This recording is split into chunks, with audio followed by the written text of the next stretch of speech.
Hello friends, কেমন আছো তোমরা সবাই? আশা করি ভালো আছো। তো তোমাদের আশীর্বাদে, ভালোবাসায় আমিও খুব ভালো আছি। তো আমার একটা নতুন ব্লগে তোমাদের সবাইকে স্বাগত। নতুন ব্লগ বলবো না, কারণ এটা আমার ফার্স্ট টাইম ব্লগ।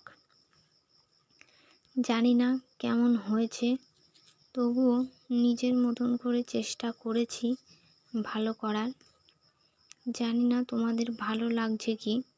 তো ভালো লাগলে অবশ্যই কমেন্ট করে জানাবে, তাহলে চেষ্টা করব ডেলি ব্লগ দেওয়ার। আশা করি ভিডিওটা পুরোটা দেখলে তোমাদের ভালো লাগবে। তো ভিডিওটা পুরোটা দেখো, কেউ স্কিপ করো না। তো দেখো, এখানে আমি আর মা পাট শুকাচ্ছি রোদ্দুরে। তো আকাশটা আজকে খুবই খারাপ অবস্থা, ওয়েদারটা খুবই খারাপ। মাঝে মধ্যে মেঘলা করছে, মাঝে মধ্যে আবার বৃষ্টি হচ্ছে, আবার রোদ্দুর করছে।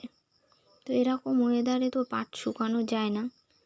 তবুও যদি বৃষ্টি এসে আবার ভিজে যায়, যেটুকু রোদ্দুর করছে সেটুকুতেই শুকানোর চেষ্টা করছি আমরা।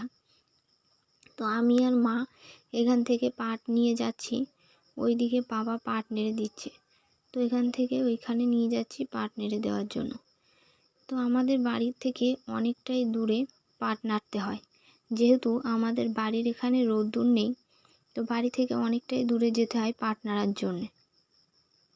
তো ওইখান থেকে নিয়ে এসে এইখানে আবার রাস্তার উপরে দিচ্ছি, কারণ রাস্তাটা গরম হলে পাটটা শুকায় ভালো। রাস্তার উপরে দিয়ে পাটগুলো শুকানোর চেষ্টা করছি।